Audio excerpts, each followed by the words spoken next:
Bonjour bien-aimés dans le Seigneur, nous sommes arrivés vendredi, le dernier jour de la semaine concernant nos enseignements. Sois fier de toi si tu as écouté la parole de Dieu toute la semaine.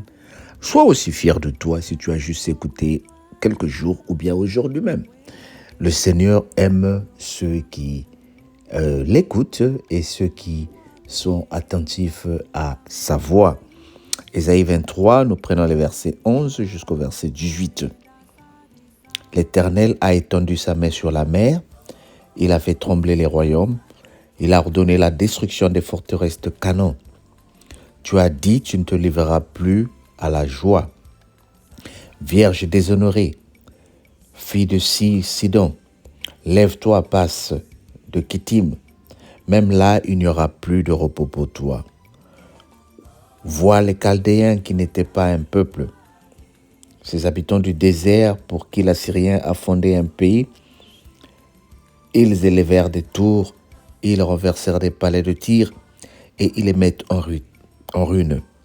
Lamentez-vous, navires de Tarsis, car votre forteresse est détruite. En ce temps-là, Tyr tombera dans l'oubli 70 ans, ce que dure la vie d'un roi. Au bout de 70 ans, il en sera de Tyr comme de la prostituée dont parle la chanson. Prends la harpe, parcours la ville, prostituée qu'on oublie, joue bien, répète tes chants pour qu'on se souvienne de toi. Au bout de 70 ans, l'Éternel visitera Tyr et elle retournera à son salaire impur. Elle se prostituera à tous les royaumes de la terre sur la face du monde. Mais son gain et son salaire impur seront consacrés à l'Éternel. Il ne sera ni entassé ni conservé, car son gain fournira pour ceux qui habitent devant l'Éternel une nourriture abondante et des vêtements magnifiques. Amen. Car son gain fournira pour ceux qui habitent devant l'Éternel une nourriture abondante et des vêtements magnifiques.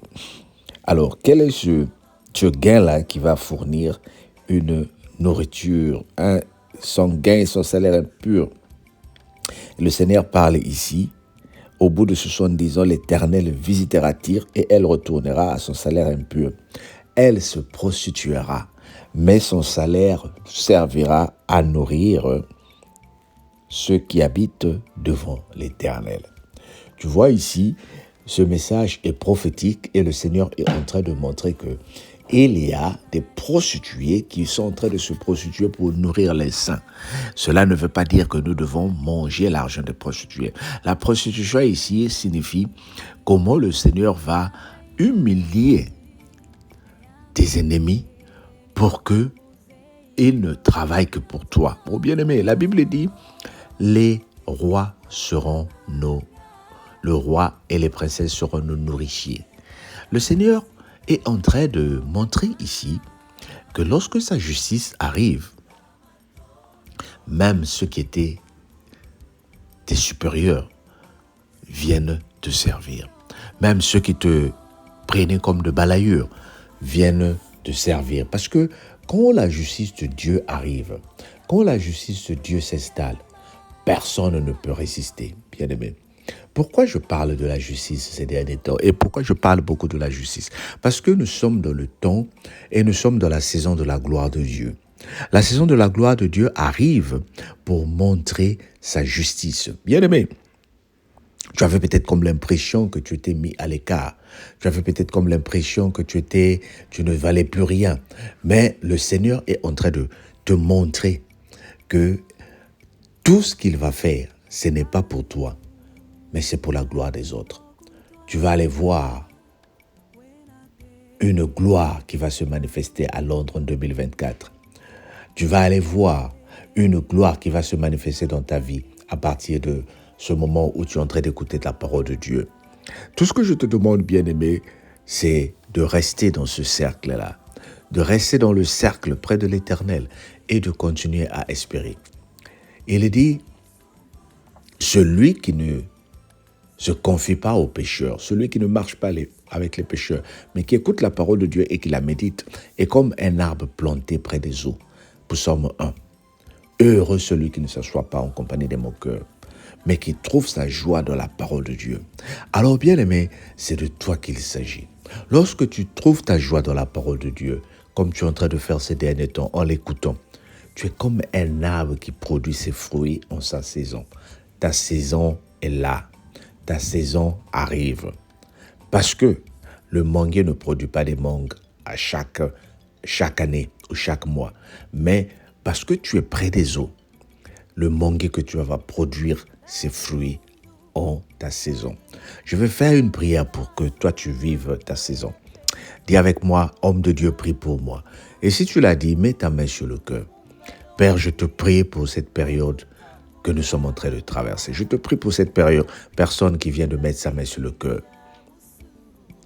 Qu'elle vive sa saison. Si c'est un manguier, laisse que la personne produise les mangues. Si c'est un figuier, laisse que la personne produise les figuiers. Oh bien-aimé, nous sommes symbolisés par les arbres qui vont produire. Nous sommes symbolisés par la vie que nous allons vivre. Et que le Seigneur fasse de nous des producteurs de fruits qui vont alimenter, qui vont égayer tous ceux qui sont autour de nous. Dans le nom de Jésus, notre Seigneur et Sauveur. Amen. Mais écoute, passe une bonne journée.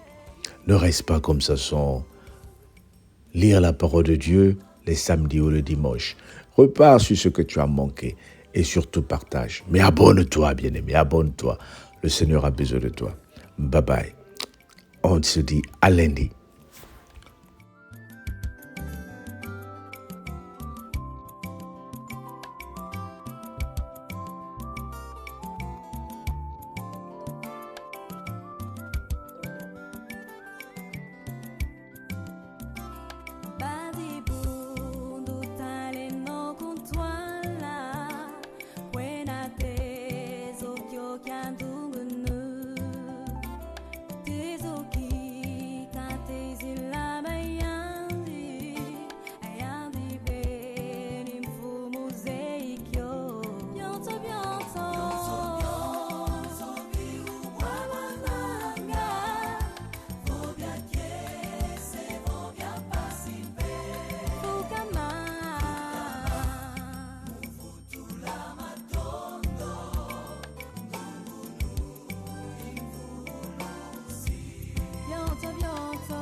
Tambul